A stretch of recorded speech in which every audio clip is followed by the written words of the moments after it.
This episode of Keys to the Shop is brought to you by Prima Coffee. Whether it's espresso machines, manual brewing devices, or general coffee shop needs, they seek to pursue the most innovative coffee products, both domestic and abroad, to offer their customers. Find out more at prima-coffee.com.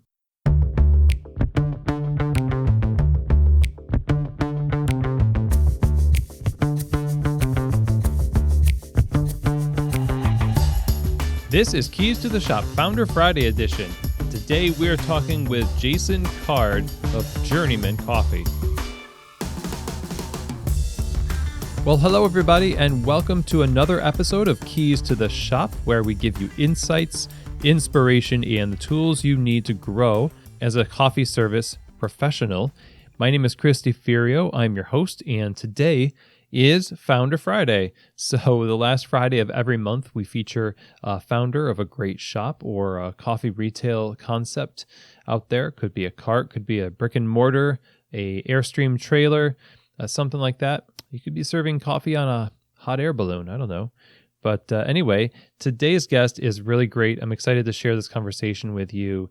So, when we talk about coffee, we usually end up talking about community, not far behind it. And for many of us, we are blessed to start careers in places that have a pre-existing coffee community. But how did that coffee community get there? And what about those of us who are the only ones waving the specialty coffee flag where we live, out in an island or in the, far reaches of our state somewhere? We're separated from these vibrant communities we hear about in magazines and wonder, what can we do to create this in our own towns? And today's guest, Jason Card of Journeyman Coffee, has a lot to say about this, as he has basically lived that struggle and did something about it and built a community. So Jason has been working in the coffee industry for 11 years now, and specifically in the Tallahassee, Florida coffee scene where Journeyman is based, he's been working for 6 of those years. So Jason masterminds Journeyman Coffee.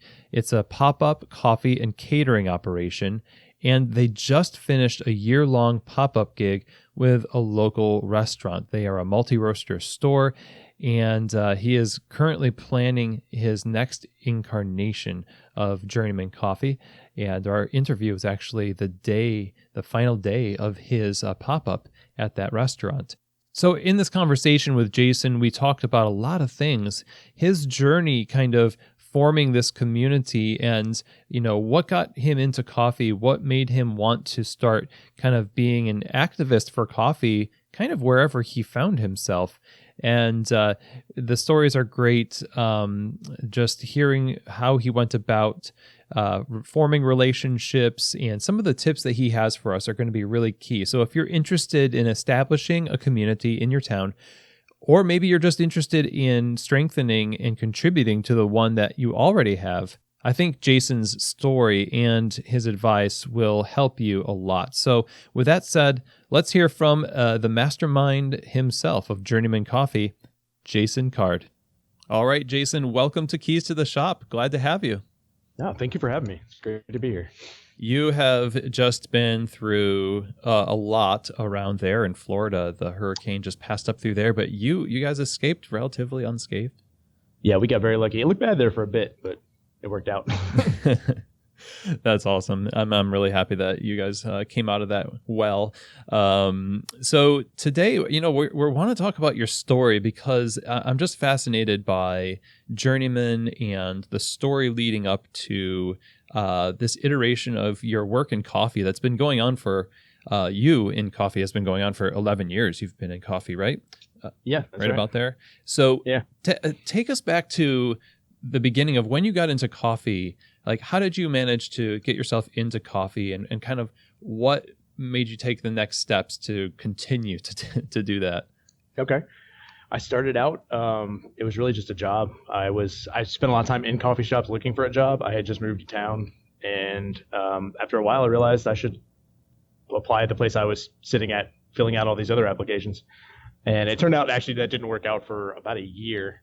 I worked somewhere else. I did some pizza jobs, things like that. And eventually I came back to that shop and worked there for a couple of years. And it was mostly just a fun thing to do. Probably about halfway through it, I started getting a little bit more interested in the actual coffee. And I started about the time that the one person there who I think really could have taught me stuff about coffee left. Oh no. I realized I wish I had learned more. So then I started reading on my own, things like that. And it's kind of been I don't know, as they say, a rabbit hole ever since. It just keeps getting deeper. I keep learning there's more stuff that I need to learn. Yeah, so you got your job in coffee and you started learning more. Did you kind of become like the head barista where you were like the authority on coffee? I guess kind of. I guess I kind of did. It's weird. I usually don't end up with much official titles. I'm usually just a barista. But often when I leave a shop, they have to hire a manager shortly after.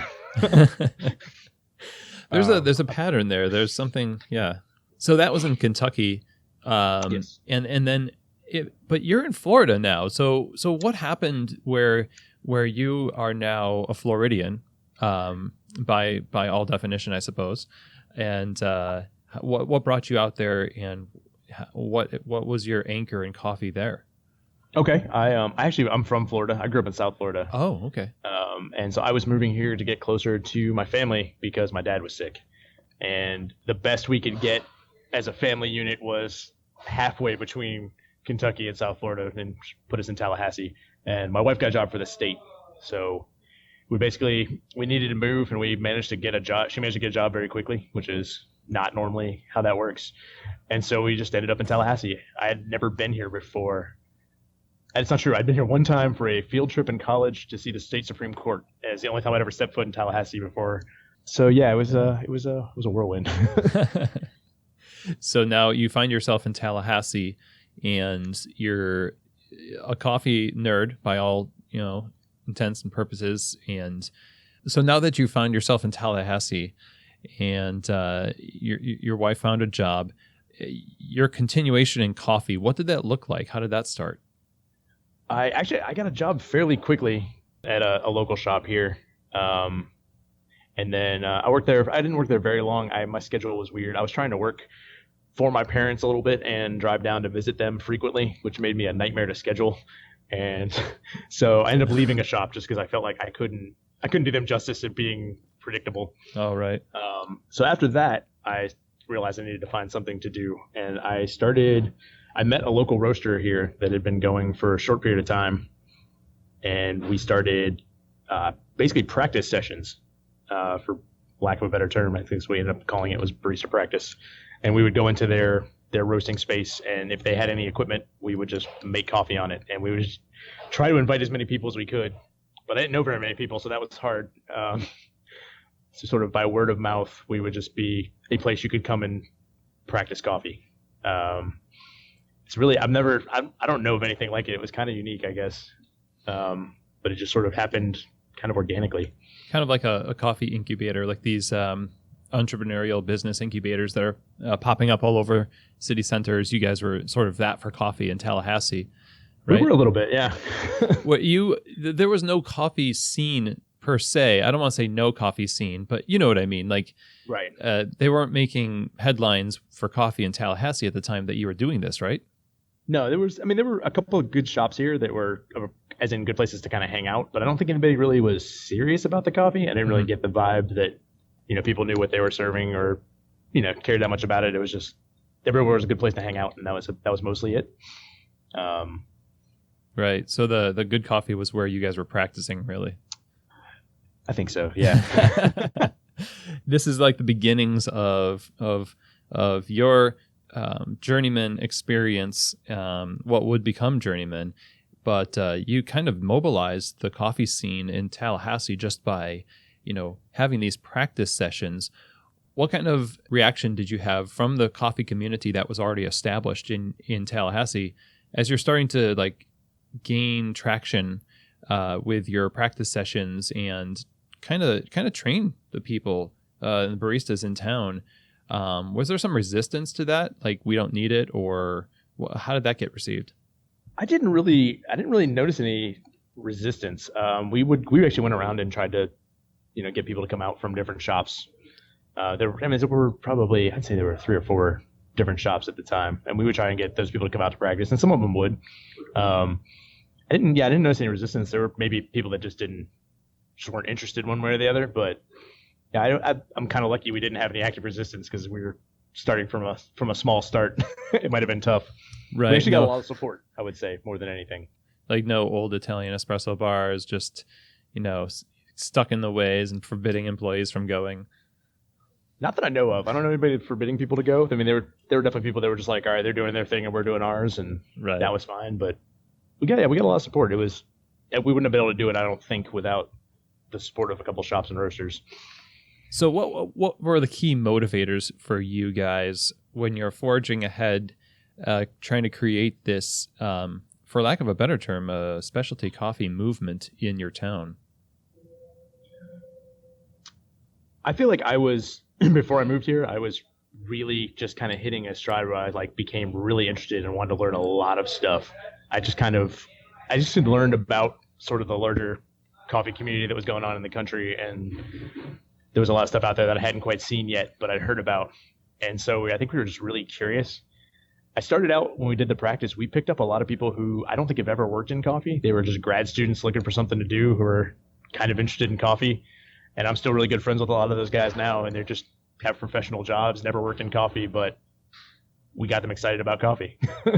And then there were also a lot of people who were looking to get barista jobs who would come through town and find out about us somehow. At the beginning, I don't even know how people found us. We were in a warehouse in the middle of nowhere, and people would just look through the door and be like, am I in the right place? And they would just come in.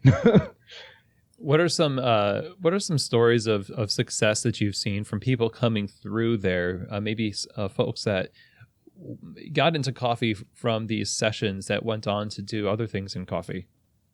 I have a good friend who, I'll give him a shout out, Colin Frew, who he started out, came through practice. He got a job with the roaster that we were working with. He's been there for, I don't even know how many years ago that was. I guess it's been about 4 or 5 years now. And Nice. Then he just moved to Chicago to get a job there. So yeah, I think he did a great job, and yeah, we kind of introduced him to the scene. Nice, man. It's got to be a proud moment to see people. When the light when it clicks with people and the light turns on inside the head. But then when they're pursue a career out of this, which is usually kind of a transient job, that's got to be pretty satisfying. Yeah, it definitely is. Yeah, but seeing people take to it is really, I think, the thing that keeps it going, because you got to have really, really interested people, or it's hard to get momentum. Well, how long did this last? This training center, or this basically a barista school in Tallahassee? Oh man, I would say it was probably about 2 years. Mm-hmm. It's been a while since we've done practice. We keep sporadically starting it up, but we'd never get the momentum. But it's probably time again to try to do that. But yeah, I'd say probably about 2 years. So you decided to start Journeyman Coffee at what time? Was it when this was kind of ramping down, or was it around the same time?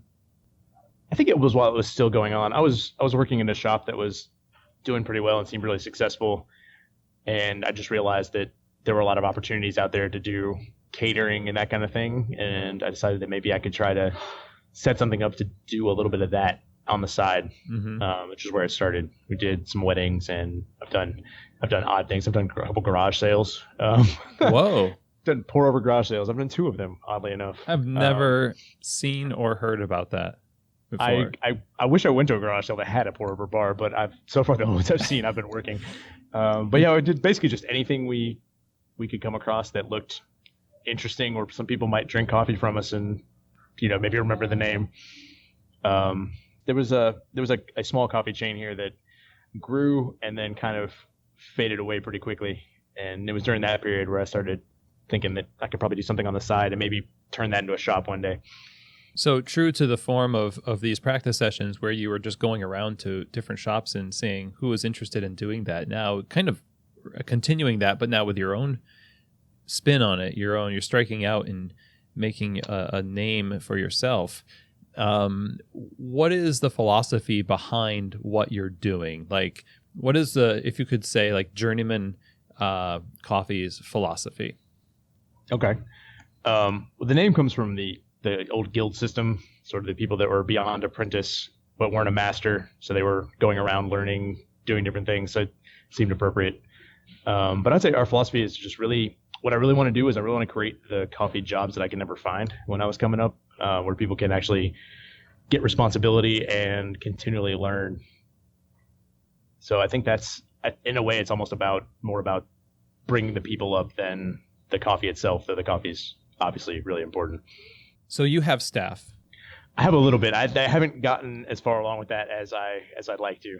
I haven't been able to provide the sustainable jobs because, it's always been pop-ups here and there.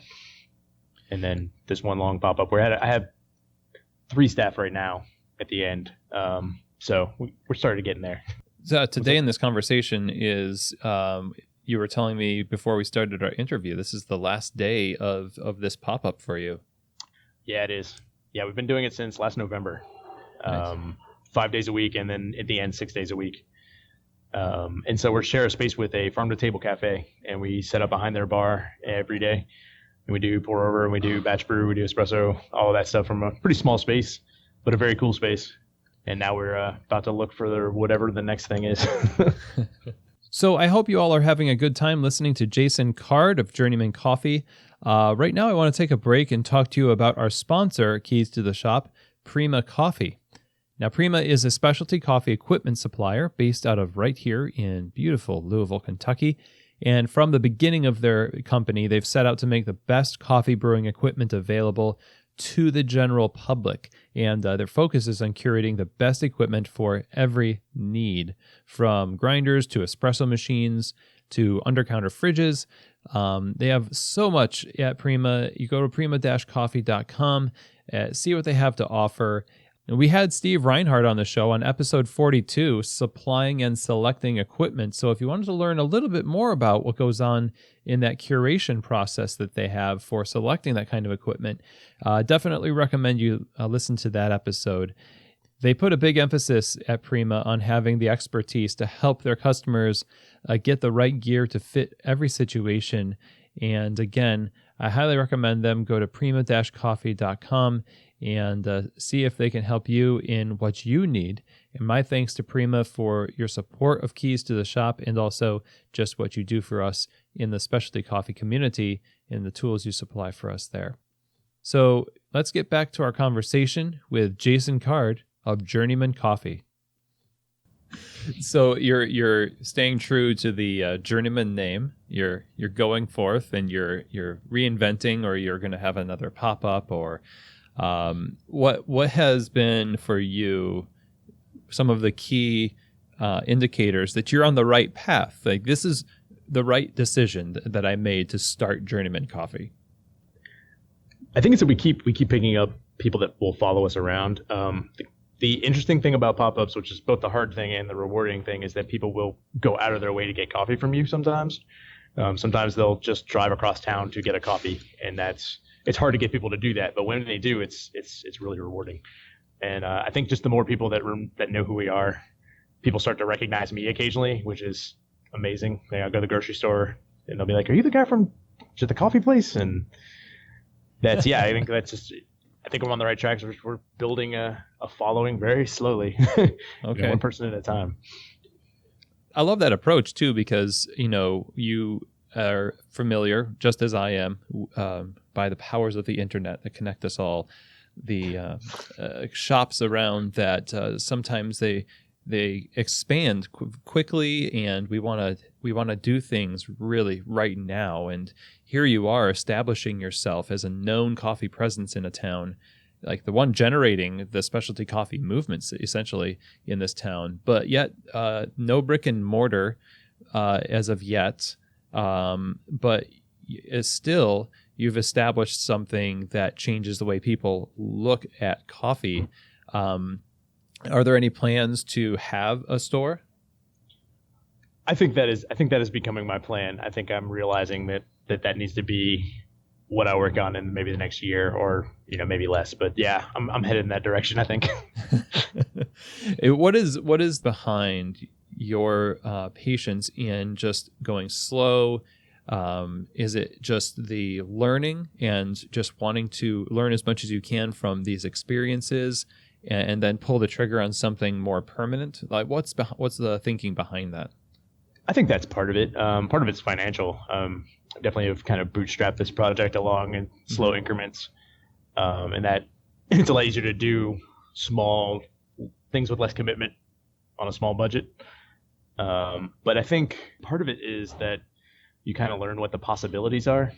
I think I now realize that there are greater possibilities, and maybe if I could talk to myself for a couple of years ago, maybe I could have moved faster in certain regards if I had just had the confidence and known what the options were. Like there's ways to get financing. You don't have to actually raise all the money yourself. And I always thought that I don't have any money, so I have to just keep doing this really low key and slow. Mm-hmm. It's good, and another extent, there's probably other ways to do it too. And I'm starting to learn a bit about what those are. Yeah, I mean, you could always raise money with a garage sale. Just do pour over bars in my house and sell my stuff and coffee at the same time. There it is. People haggle over the price of your coffee at the same time as that, ashtray. So one of the things that I find fascinating here is that we want to wait to make the right move and just not make a move. And, you hear now, I think a lot with folks online that are trying to motivate entrepreneurs, just start. And starting a cart or starting a pop-up seems like a good option for somebody who wants to become an owner or be an owner and then get a brick and mortar. Slate Coffee out in Seattle, we're talking with them, and that's how they started with a mobile cart and then a brick and mortar. I didn't realize they were a cart. That's amazing. That's yeah, good. I mean a cart. I mean Airstream trailer. Okay. I suppose you can cart it around, but it's a mobile unit nonetheless. Right. But I wonder if you could speak to those of us who might have a hard time saying, well, this isn't my vision for my coffee shop, so I just don't want to start this way because it looks nothing like what I want. Right. I think there's a lot to that. I've reading business books left and right, and there's definitely a lean startup approach. Was it minimal viable product? Something like that. Yeah. Yeah. And there's something to that. You can do. It's not exactly what you want to do, but you can do a pretty good job. I mean, right now I'm using a single group Appia espresso machine. It's certainly not the ideal thing I want to be using, but I feel like we're making some pretty good espresso with it. We're pushing some boundaries. You can do a lot with a little if you kind of focus it and start simple, maybe. So not do something small but well, as opposed to trying to do the whole thing you want to do well from the get-go. It seems like if you try to do the whole thing well from the get-go, like you wouldn't even have learned enough lessons to know how to handle all of that vision actually in front of you, like being given a weight that you haven't trained to lift almost. That is very true. I think, even with a small start, there's a lot of things that I learned that I don't know and I hadn't thought of and I don't know how to do. And you learn how to do them on the fly, which is easier with a small, slow start than it is with all the pressure of a giant rent and a line out the door. Well, what were those things that you learned? I have learned that I need to organize more. I need more systems. I came into this expecting I would need to do systems, and I need to do even kind of more of them than I thought. The more things you do off the cuff, you attack the same problem over and over again, and it's kind of exhausting. Instead of like fixing what's causing the problem, running out of supplies, instead of having a good inventory system that you do. We had a good example. I messed up ordering. I didn't want to order. I waited. I'm like, I'll just wait a couple more days, and then the shipment got a little delayed. And I ended up having to basically call friends to get me some coffee to get us through our pour-over bar, which was running out of everything. And I ended up having what I called a Florida Roaster Week, where I impromptu got a hold of bags from a couple roasters around Florida and featured them on the bar. And luckily they were really good because I don't know what I would have been able to do had I not liked the coffees. Oh, no. But it was very much like you learn to improvise a lot. So you learned the organization and planning out and having a system. That's really important because I feel like just like a barista who has to work on a bar where something is constantly broken, eventually the dysfunction becomes the normal thing that we innovate around. I don't know. It doesn't feel good to realize that, like me as a manager, I have a lot of those things too, where I've been doing something a certain way for so long that I never think about doing it differently until it becomes everyone else's problem, or it becomes a problem for people around me. And then I'm like, wow, I'm just so used to working this way. Maybe, Yes. yeah. So, what are some other things that you discovered about yourself in this process? I think the main thing that I've learned is, I guess it's kind of the same thing, but is that there's so much more stuff to learn. Like everything you learn just opens you up to realizing that, okay, well, you don't know this whole part. You open up the sort of the extra doors and realize there's a lot out there that you don't know. Like you learn a thing and it tells you don't know 10 more things, but now at least you know you don't know them now. And so it's a constant process, but it's fun. So right now you're a multi-roaster shop. Yes.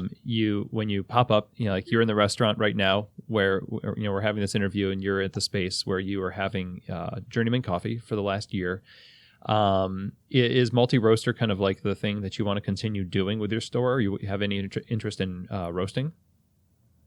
I might one day. I think for right now, I like the multi-roaster approach. I really like showcasing other people's work. Mm-hmm. There's a point where it will make sense to roast, and I want to try it out and experiment with it, but I've never really done it, so I'm hesitant to commit to it. Well, I want to ask for those of us who want to strike out on our own and start something in our communities.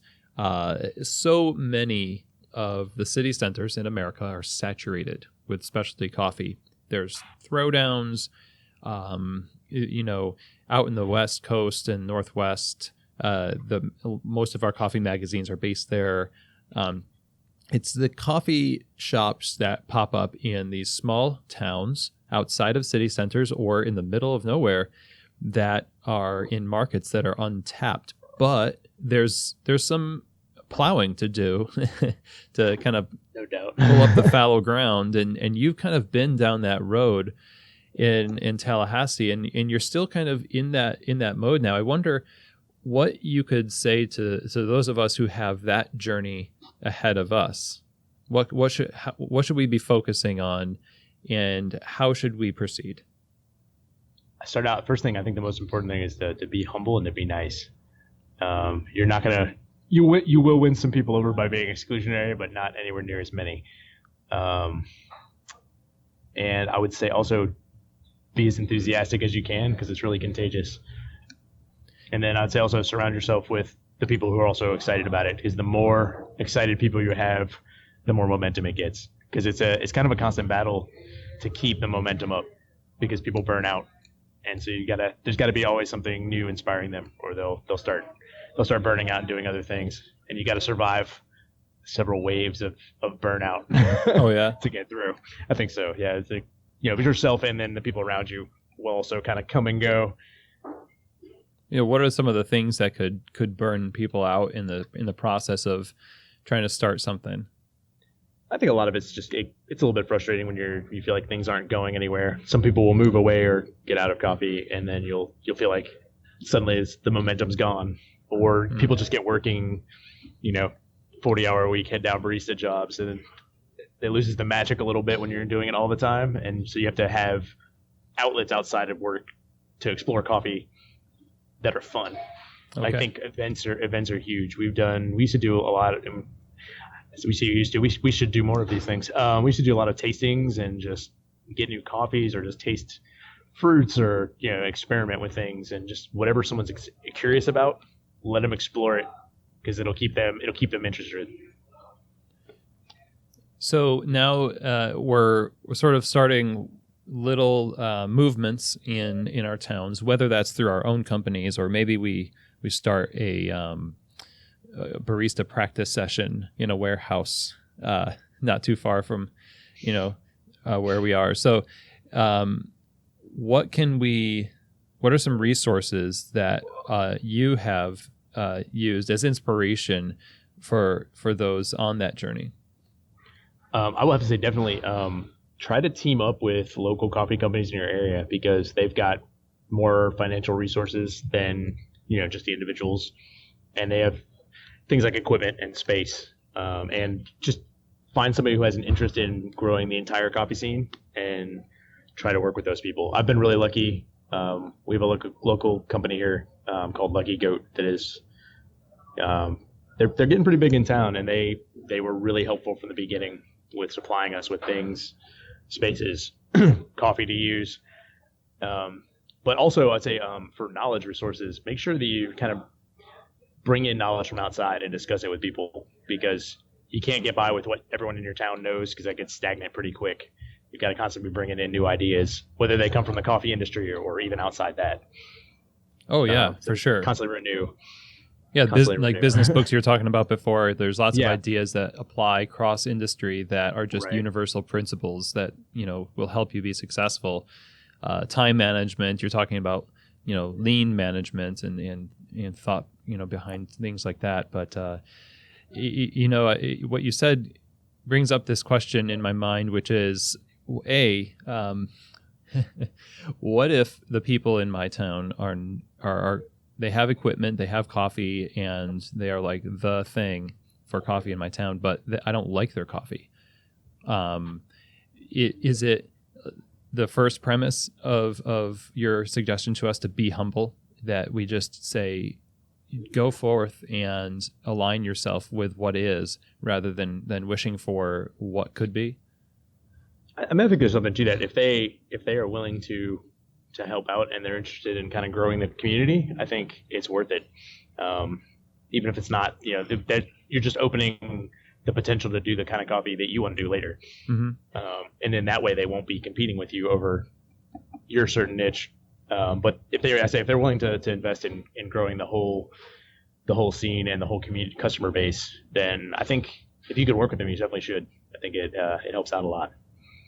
Yeah, and no small part, I'm guessing, is the rapport that you build along the way. I don't think anybody wants this upstart coffee company to just appear out of nowhere as a competitor. I don't know if it would be that well received as well as it would be if you made yourself known in a contributor to your community first.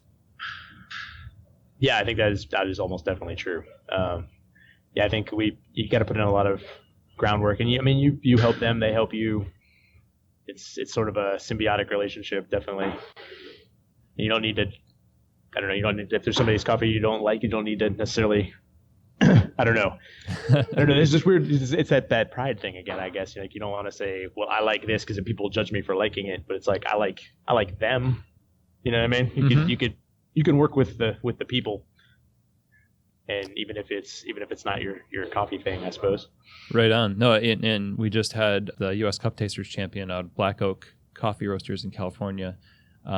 He was talking about this very thing, like people hate on particular types of roasts, dark roasted coffee, and we tend to eliminate entire populations of consuming customers, because we don't want to open ourselves up to relationship with people who like something different than we do. Yeah, and that's sort of a death knell for the whole community thing.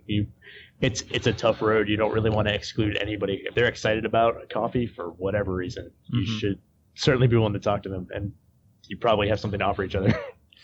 Yeah, when I was a young barista, I was really excited about coffee, but that excitement really, I feel like it metastasized into this snobbery where it easily became like I was so stoked about coffee that anything different than what I was stoked about was evil to me.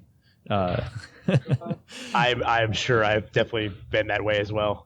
Yeah, I'm getting a little older now, so I'm not quite as arrogant as I used to be, I think. But It's true. It's sort of a thing you should temper that a little bit, because it's not helpful. The enthusiasm is great, but the downside of the enthusiasm can be it may take you a lot longer to get where you want to go because of that. It's worth letting go of a little bit. Let it go. But I'm not sure I took that advice right out of the bat either. So maybe life is just going to have to do what it does and then come back around later. Quite possible. Yeah. But I think if you the people that are kind of starting stuff, if you start out humble, I think you can sort of put more of a humble attitude on the whole community. Maybe, I don't know. Nice. I like to think we did that a little bit, but I don't really know. I'd have to see it from the outside. Very cool. This has been really good. I feel like there's been a lot of just like nuggets of truth spoken in this episode where anybody who would take to heart what you're saying and is in these types of situations would maybe spare themselves some pain and gain some friends and some traction where they are. So thank you so much for explaining and showcasing what you do. What is it that's on the horizon for Journeyman, and how can we stay in touch with you and what you're doing? Okay. I mean, we try to update our website. We just got a new website, which I need to now put to some serious use, which is www.journeymancoffee.com. And you can email me at journeymancoffee@gmail.com. And I would love to field questions. Like if anybody's got questions, and if I can help, I'd be glad to. I'm on Instagram, Facebook, all that too. Yeah, you're everywhere. I'm everywhere. Actually, I kind of try to limit to those two. It gets overwhelming pretty quickly. Yeah, man, you got a business. You gotta do your thing. That's true. Yeah, it's hard to do it these days without social media. No doubt. Yeah, absolutely. So, thank you, man, for your insights. I'm truly, Jason, grateful for having talked to you, and I wish you all the best. I can't wait to see what you do next. Well, thank you very much. That was great to be here. So, part of what I love about Journeyman Coffee and Jason's approach to these different iterations of that business is the purity of the mission. Serving to build community around a shared excitement and love for coffee and people. Working together with your local community to benefit them will also benefit you. That's one of the main things that I got from this. And to those of us who feel inspired to do just that, to serve our community and work together around that shared excitement and love for coffee and for people, Jason's advice to us is to be humble and be nice. I mean, just so simple, but we can complicate it because our ego gets in the way. Sometimes our enthusiasm drives a wedge between us and otherwise friendly people who could collaborate with us. Be enthusiastic is another thing. Be as enthusiastic as you can, because enthusiasm is contagious, and people oftentimes, in my experience, are waiting for somebody to be enthusiastic to give them permission. So it takes some bravery to go out there and be excited consistently. So and then people will start feeling like, yeah, I can get into that. Also, his advice to us is to surround yourself with people who are excited about the same thing. And the more of those people there are around you, the more momentum it has. So at first it was just Jason, and then they got more baristas to go to these barista practice sessions, and one thing led to another. And eventually you find that by word of mouth, people are just finding this warehouse out of nowhere because they had built this community. So that was really a testimony to the fact that once you get more people involved and it grows, it starts to take care of itself. And all of that momentum is going to help you endure what he has described as waves of burnout. So if you're by yourself, it's likely, if you're the one who's plowing up the fallow ground of your community for specialty coffee, it might be a long slog. You might have a lot of days maybe where you feel like it's not worth it. But the more people you get around you to encourage you, the more likely it is that you're going to survive those waves of burnout. And ultimately, Jason says that you have to put in a lot of groundwork, and that you have to help people and people will help you. It's a symbiotic relationship, he says. And, just a second ago I was saying, sometimes our enthusiasm drives a wedge between us and people who would otherwise be a great person to be in a relationship with. I think this is really a great advice from Jason. He says, you don't have to like their coffee, but you can like the people. You can like the person. And if you can put the pride down long enough to allow a relationship to form, you might end up just learning something from them and they from you. And that's how we expand the borders of specialty coffee. That's how we welcome people into the community. And that's how community ultimately is formed. And so thank you so much, Jason, for your words. I truly feel like we got to see your soul on display and the spirit behind Journeyman, and it's truly inspiring. So if you like this episode and you want to learn more, you can go to keystotheshop.com, where we have all of our past episodes up on the episodes page for you to listen to. There is also on the resources tab the show notes for our past episodes, and you can find links and show notes for this episode there as well. So if you want to reach out to me directly, you can email chris@keystotheshop.com. I would love to hear from you. Any comments, suggestions, ways that you think we can improve the show. I'm game. I want to make this as valuable for you as possible, provide as many resources for you as possible in the form of this podcast and beyond. So looking forward to hearing from you. So as Jason said, you can reach out to him at journeymancoffee@gmail.com. And also you can check out his website, journeymancoffee.com. So go now and serve where you are in your community. Be a student of your community and work together with the people that are there to establish and strengthen through relationships and shared passion for coffee, a coffee community. Those efforts over time, as you are kind and humble and consistent, will yield the kind of coffee community that future baristas in your town will truly appreciate. So thank you once more for listening today. I hope you have a great week. And as always, I hope that this episode, as well as all of our past episodes, have given you keys to the shop.